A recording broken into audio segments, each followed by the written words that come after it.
Why are you crying right now? Because it just means so much to him what he does. He loves to perform, and this is the longest he's ever been home. There are moments in television that stop an entire nation cold. Moments when the cameras keep rolling and you watch someone's world completely fall apart in real time. For Sharon Osbourne, that moment happened on a Tuesday morning breakfast show, just 2 weeks after watching her husband of 43 years give the performance of his lifetime to 40,000 screaming fans in Birmingham. She walked into that studio the same way she'd walked into every interview for decades, shoulders back, ready for battle, that legendary Sharon Osbourne armor firmly in place. But this time was different. This time, she was trying to hold herself together while talking about a man who wasn't coming home. The Prince of Darkness had left the building for the final time, and Sharon Osbourne, the woman who'd spent 4 decades managing, protecting, and fighting for Ozzy's very survival, was about to break on national television. You could see it in her eyes before she even spoke. The mascara that she'd applied with trembling hands that morning. The way she kept looking down at her wedding ring, turning it around and around on her finger like she was trying to convince herself this was all just another nightmare she'd wake up from. Because let's be honest here, Sharon Osbourne has lived through nightmares that would destroy most people. She'd watched Ozzy overdose more times than she could count.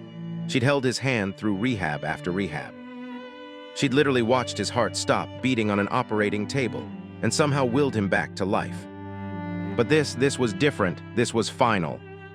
When the interviewer asked her how she was doing, Sharon tried to give that trademark tough-as-nails response that made her famous. She opened her mouth to deliver one of those classic Sharon one-liners that could shut down any conversation and make it clear she wasn't someone you messed with. Instead, what came out was a broken whisper that barely made it past her lips. "I don't know how to do this without him." And that's when Britain collectively held its breath. Because this wasn't just another celebrity death. This wasn't another rock star who'd lived fast and died young. This was Ozzy Osbourne, the working-class kid from Aston who became the godfather of heavy metal, the man who bit the head off a bat and somehow turned that into a 40-year career that influenced everyone from Metallica to your neighbor's teenage garage band. But more than that, this was the end of a love story that had played out in front of millions of people for decades. Think about what Sharon was processing in that moment. Just 14 days earlier, she'd stood backstage at Birmingham's Villa Park, watching Ozzy prepare for what everyone assumed would be just another comeback performance. Sure, he was 76. Sure, his body had been through hell and back more times than anyone had a right to survive.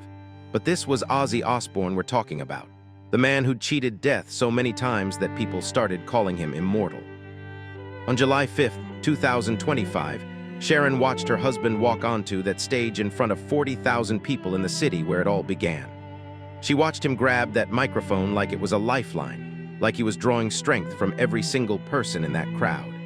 And for 2 hours, Ozzy Osbourne wasn't a 76-year-old man with more metal in his body than some motorcycles. He was the Prince of Darkness, commanding that stage like he owned not just the venue, but the entire concept of rock and roll itself. Sharon knew better than anyone what that performance cost him. She'd seen him struggle to get out of bed that morning. She'd watched him take twice as long to get ready, moving with the careful deliberation of someone whose body was fighting every step. But when those lights hit and that crowd roared, something magical happened. Something that only Sharon truly understood because she'd been watching it happen for over 4 decades. Ozzy came alive. Not just performing, not just going through the motions, but genuinely, completely alive in a way that reminded everyone why they'd fallen in love with him in the first place. And Sharon, standing in the wings with tears streaming down her face, knew she was watching something extraordinary. What she didn't know was that she was watching goodbye. 2 weeks later, sitting across from that breakfast television host, Sharon was trying to find words for the impossible. How do you explain losing someone who wasn't just your husband, but your entire world? How do you tell millions of people that the man they thought was indestructible had simply, quietly, gone to sleep and not woken up? How do you make sense of the fact that someone who survived everything rock and roll could throw at him? The drugs, the alcohol, the accidents, the overdoses, the quad bike crash that literally stopped his heart, was taken by something as simple and cruel as time itself. The interviewer kept trying to guide Sharon through standard questions about Ozzy's legacy, his impact on music, his place in rock history. But every time Sharon tried to answer, her voice would crack a little more, because this wasn't about rock history for her. This wasn't about album sales or concert footage or magazine covers. This was about the man who called her every single day, multiple times a day, just to hear her voice. The man who still held her hand when they walked anywhere together. The man who, even after all these years, still made her laugh until her sides hurt. "You have to understand," Sharon finally managed to say, her voice barely above a whisper. "He wasn't just Ozzy Osbourne to me, he was just John. He was my John." But what Sharon revealed next about Ozzy's final days would shake even his most devoted fans to their core. From Sharon's tears in that television studio, let's go back to July 5th, 2025. Birmingham's Villa Park. 40,000 metal fans who had no idea they were about to witness history. Because what happened that day wasn't just a concert. It was a resurrection, a homecoming, and a farewell all rolled into one earth-shattering performance that nobody saw coming. Picture this scene: Metallica, Guns N' Roses, and every piece of rock royalty you can imagine all gathered in Birmingham for one reason: to honor the godfather of heavy metal. But here's what made that day absolutely electric. Nobody, and I mean nobody, was sure Ozzy would actually make it onto that stage. Sharon had been fielding calls for months from concerned band members, promoters, even the venue itself. Is he really going to be able to do this? Because let's be brutally honest here. Ozzy Osbourne was 76 years old, held together by more surgical hardware than most construction projects, and hadn't performed a full concert in years. The man had literally died and come back to life more times than anyone had a right to survive. But Sharon knew something the rest of the world didn't. She'd seen Ozzy in the weeks leading up to that Birmingham show, and there was something different about him.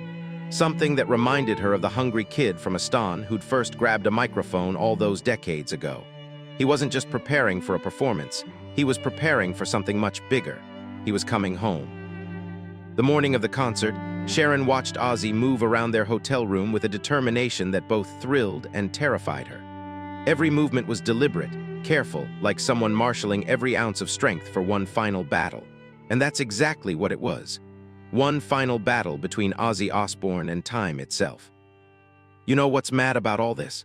Ozzy had said to Sharon that morning, his voice still carrying that distinctive Birmingham accent that 40 years of international stardom never managed to erase. "It's like putting on an old jacket, it still fits." And Sharon, who'd heard him say variations of that line countless times over the years, suddenly realized this time was different. This time he wasn't talking about the performance. He was talking about coming home to die. But first, he was going to remind the world exactly who Ozzy Osbourne was. When those backstage doors opened and Ozzy stepped out, something magical happened. The man who'd struggled to get dressed that morning, who'd needed help walking to the car, who'd moved like every step was a negotiation with pain, that man disappeared. In his place stood the Prince of Darkness, and he was ready for war. The crowd's reaction was unlike anything anyone had ever experienced. This wasn't just excitement. This was 40,000 people collectively losing their minds because they were witnessing something they'd been told might never happen again. And Ozzy, feeding off that energy like he'd done for 5 decades, became something more than human.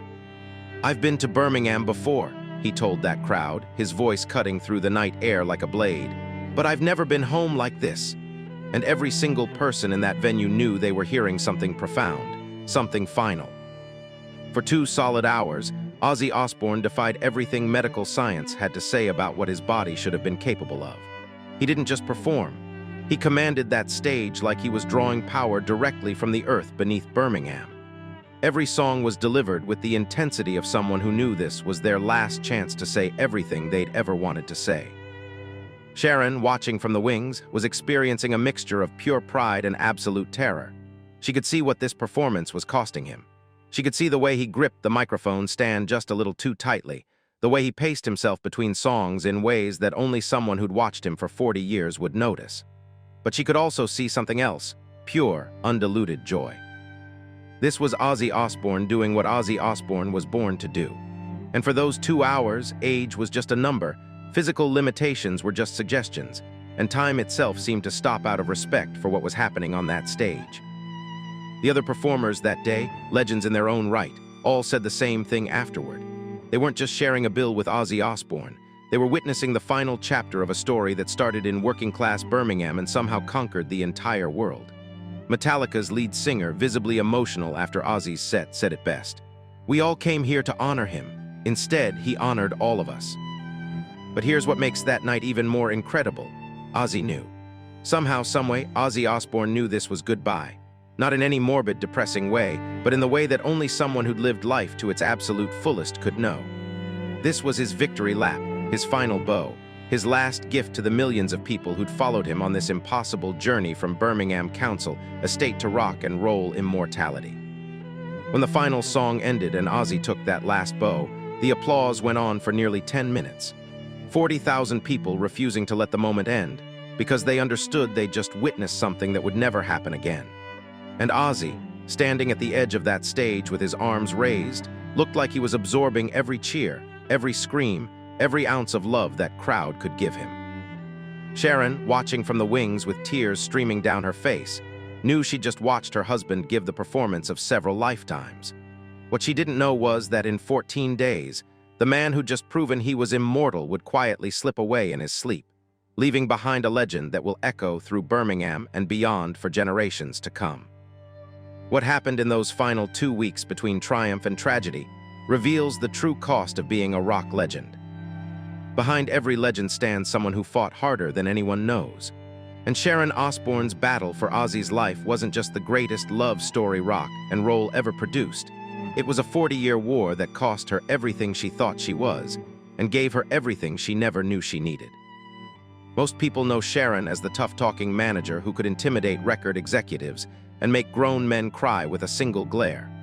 What they don't know is how that woman was forged, in hospital waiting rooms at 3 in the morning, in rehab facilities where she'd sit for hours talking to a man who didn't even recognize her, in moments of pure terror when she had to make decisions that literally meant the difference between life and death. You have to understand something about Sharon Osbourne. She's the daughter of Don Arden, the man they called the toughest guy in British music. Growing up in that world meant learning to fight before you could walk, learning to never show weakness, learning that vulnerability was just another word for defeat. But Ozzy changed all of that. Ozzy made her discover that sometimes the strongest thing you can do is admit you're terrified. In 1979, when Sharon first took over managing Ozzy, she wasn't signing up to be anyone's savior. She was a 27-year-old woman trying to make it in a business that ate people alive. What she got instead was a man so self-destructive that keeping him breathing became a full-time job. And somehow, in the process of saving his life over and over again, she fell completely, desperately, impossibly in love with him. The stories about Ozzy's wild years are legendary. The drugs, the alcohol, the incidents that made international headlines. But here's what nobody talks about: Sharon living through every single one of those stories. Sharon getting the phone calls at 2 in the morning that every wife dreads. Sharon racing to hospitals, to police stations, to hotel rooms where she'd find the man she loved barely clinging to consciousness. Most people would have walked away. Hell, most people should have walked away. But Sharon had made herself a promise the first time she watched Ozzy nearly die from an overdose. She was going to fight for this man's life harder than he was fighting against it. And for 40 years, that's exactly what she did. The quad bike accident in 2003 should have been the end of everything. Ozzy's heart stopped beating twice on the way to the hospital. Twice, Sharon stood in a hospital corridor while doctors told her to prepare for the worst. And twice, she looked them in the eye and said, "You don't know my husband." When Ozzy finally woke up weeks later, covered in metal bolts and barely able to speak, the first thing he did was raise his middle finger. Not at the doctors, not at the situation, but at death itself. And Sharon, who'd barely left his bedside for 3 weeks, burst into laughter for the first time since the accident. Because that gesture told her everything she needed to know. Her husband was still in there, still fighting, still refusing to go quietly. But here's what that accident really cost Sharon. It was the moment she realized that loving Ozzy Osbourne meant living in a state of constant terror.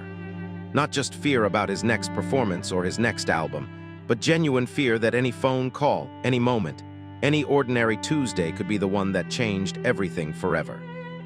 The reality TV show in the early 2000s turned them into America's most beloved dysfunctional family, but it came at a price Sharon's still paying. Suddenly, their private struggles became public entertainment. Sharon's role as Ozzy's protector became a performance for millions of viewers who had no idea what was happening behind the cameras. People saw the Sharon who could handle anything, who could laugh off chaos, who made family dysfunction look somehow charming. What they didn't see was the Sharon who lay awake at night listening to Ozzy breathe, the Sharon who counted his pills every morning, the Sharon who trained herself to recognize the difference between her husband's normal behavior and the warning signs that meant another crisis was coming. "I've spent so much of my life being rude to people in business," Sharon said once, "standing up for myself and for him. You get a reputation for being something you're really not.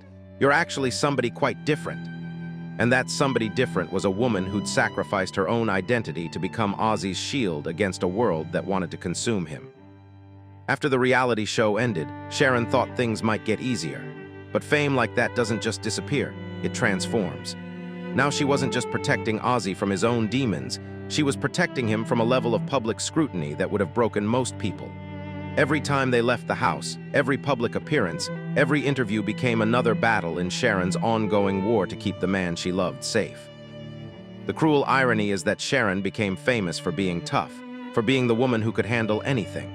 But the truth is, she became tough because she had to. Every harsh word to a reporter, every fierce negotiation with a record label, every moment where she seemed invincible, it was all in service of protecting someone who, for all his legendary status, was fundamentally fragile. By the time of that final Birmingham concert, Sharon had been fighting for Ozzy's life for over 4 decades. She'd won battles against addiction, against industry executives who wanted to exploit him, against accidents and illnesses and time itself. She'd become one of the most powerful women in entertainment, but only because power was the weapon she needed to keep the man she loved alive. Standing in those wings at Villa Park, watching Ozzy give everything he had left to that crowd, Sharon knew she was watching the end of the war she'd been fighting since she was 27 years old. And for the first time in 40 years, she didn't know how to prepare for what came next. But Sharon's most shocking revelation about their final conversation would change everything fans thought they knew about the Prince of Darkness. Some people leave when they die. Others, like Ozzy Osbourne, become immortal, and Sharon knows better than anyone what that really means. Because immortality isn't about living forever. It's about creating something so powerful, so undeniably true, that it outlasts every physical limitation time can throw at you. That final conversation Sharon had with Ozzy 3 days before he died, it wasn't what anyone would expect. There were no dramatic deathbed confessions, no sweeping declarations about legacy or fame. Instead, Ozzy looked at Sharon with those eyes that had seen everything rock and roll had to offer, and said something that stopped her cold. "You know what I'm proudest of, Sharon? It's not the albums or the concerts or any of that madness. It's that we showed people that ordinary kids from ordinary places can become extraordinary. We gave permission to every misfit, every outcast, every kid who didn't fit in anywhere else to believe they belonged somewhere." And that's when Sharon realized she'd been married to something bigger than a rock star for 43 years. She'd been married to hope itself. Think about what Ozzy Osbourne actually represents. He wasn't born into wealth or privilege. He didn't have connections or advantages or any of the things that usually create lasting success. John Michael Osbourne from Aston, Birmingham, was a dyslexic kid who left school at 15, got arrested for burglary, and was heading absolutely nowhere fast. By every statistical measure, he should have become another cautionary tale about working-class kids who never escaped their circumstances. Instead, he became the definition of impossible dreams coming true. Black Sabbath didn't just invent heavy metal. They invented the idea that darkness could be beautiful, that pain could be transformed into power, that the things society rejected could become the things society celebrated. When 4 teenagers from Birmingham decided to name their band after a horror movie, they accidentally created a movement that would save millions of lives through music. Because that's what Ozzy's music really did. It saved lives, not in some abstract, poetic way, but literally. Kids who felt like outcasts found a place where being different wasn't just acceptable, it was celebrated. Teenagers struggling with depression found songs that understood their darkness and transformed it into something powerful. Adults who'd been told they were too weird, too loud, too much discovered that maybe being too much was exactly enough. Sharon understood this better than anyone because she'd watched it happen thousands of times over the decades. The letters from fans, the backstage conversations, the moments when someone would approach Ozzy with tears in their eyes and say, "Your music saved my life." And every single time, Ozzy would look genuinely surprised, like he couldn't quite believe that his pain had somehow become someone else's salvation. The reality TV era added another layer to this legacy. Suddenly, millions of people who'd never listened to heavy metal were watching the Osbournes and discovering something revolutionary: that unconventional families could be just as loving, just as real, just as functional in their own chaotic way as any picture-perfect sitcom family. "We didn't know we were pioneering anything," Sharon said about those years. "We were just being ourselves, dysfunction and all, but apparently being ourselves gave other people permission to be themselves too." And that's the real legacy Ozzy leaves behind. Not just the music, though that music will outlast us all. Not just the performances, though those performances redefined what live entertainment could be. The real legacy is permission. Permission to be weird. Permission to be loud. Permission to be exactly who you are, even if who you are doesn't fit anyone else's idea of normal. Even in death, Ozzy continued giving. That final Birmingham concert, every single penny of profit went to local charities. The man who'd spent his entire career being portrayed as selfish and destructive made sure his last act on earth was one of pure generosity. Sharon coordinated the donations through tears, but she also coordinated them with pride, because that gesture was so perfectly, completely Ozzy. Now Sharon faces the impossible task of carrying that legacy forward without the man who created it. She's become the keeper of something that belongs to millions of people around the world, all of whom feel like they've lost someone personally important to them. "People keep asking me how I'm going to preserve Ozzy's legacy," Sharon said recently. "But his legacy doesn't need preserving. It's alive in every kid who picks up a guitar because they heard Paranoid. It's alive in every parent who realizes that loving your children doesn't mean they have to be perfect. It's alive in every person who's ever felt like they didn't belong and found their tribe through music." The working-class kid from Aston didn't just become famous. He became proof that transformation is possible, that redemption is real, that sometimes the people society writes off early become the ones who change everything. Sharon knows that Ozzy Osbourne will never really die because legends like him don't just pass away. They evolve into something larger than any one person could ever be. They become ideas. They become inspiration. They become immortal. And maybe that's exactly what John Michael Osbourne from Birmingham always was, even when he was biting the heads off bats and stumbling through reality TV. Maybe he was always immortal, and it just took the rest of us 40 years to catch up. Sharon Osbourne's journey from that devastating breakfast interview to carrying forward an immortal legacy proves that love creates legends that never truly die. If Ozzy's story of transformation from outcast to icon inspired you, share it with someone who needs to know their differences make them powerful. Hit subscribe for more untold stories that prove ordinary people can become extraordinary.